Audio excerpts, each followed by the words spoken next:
Selamat pagi, bersama Ibu Nur Hafnisyahan, masih mengenai teks eksplanasi.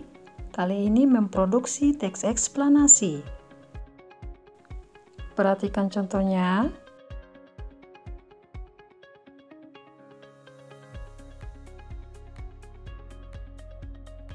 Contoh yang berikutnya.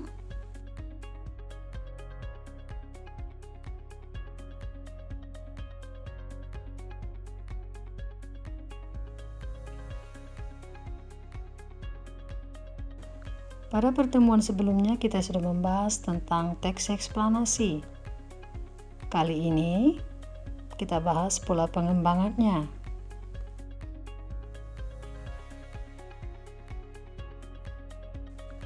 Untuk sekedar mengingatkan, mari kita perhatikan pengertian dan ciri-ciri teks eksplanasi berikut.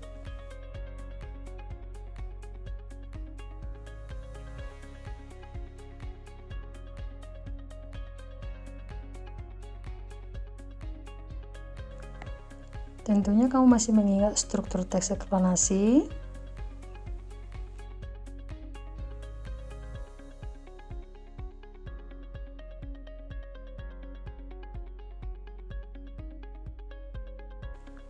Mari kita ingat lagi tentang kaidah kebahasannya.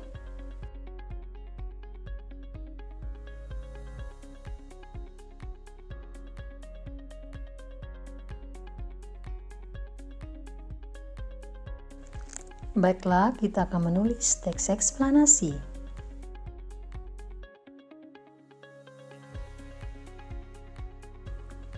Kita mulai dari pola-pola pengembangan teks eksplanasi.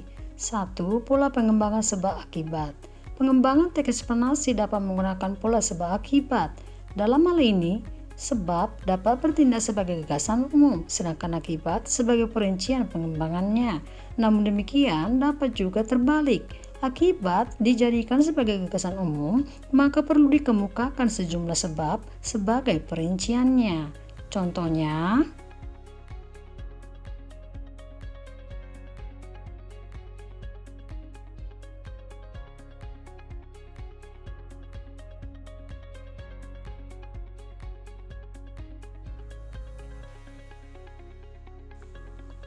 yang kedua, pola pengembangan proses.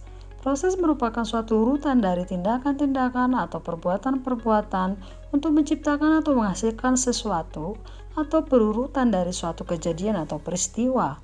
Untuk menyusun sebuah proses, langkah-langkahnya: A. Mengetahui perincian-perincian secara menyeluruh. B. Membagi proses tersebut menurut tahap-tahap kejadian. C. Menjelaskan setiap urutan itu ke dalam detail-detail yang tegas sehingga pembaca dapat melihat seluruh proses itu dengan jelas. Contoh,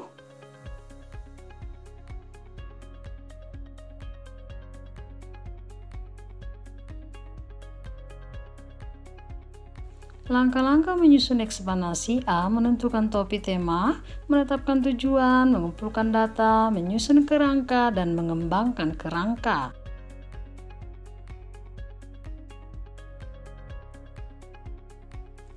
Mari kita bahas. 1. Menentukan tema. Temanya sesuai dengan prosedur terjadinya dan jenis teks eksplanasinya. 2. Mengumpulkan bahan. Anda harus mengumpulkan banyak pengetahuan dari berbagai sumber, misalnya dari internet, dari penelitian langsung. 3. Menyusun kerangka. Menyusun kerangka disusun mengikuti pola pembuka, isi penutup, atau penjelasan umum sebab terjadinya peristiwa dan interpretasi. Perhatikan contohnya.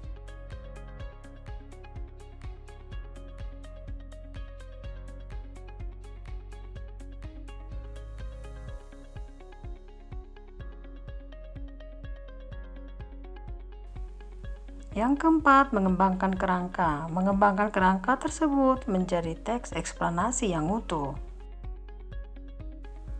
Kamu dapat membandingkannya dengan yang ini.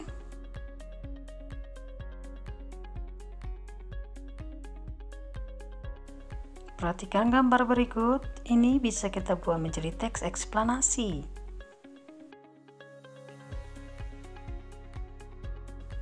Tentunya kamu sudah bisa menulis teks eksplanasi. Terima kasih. Salam sehat.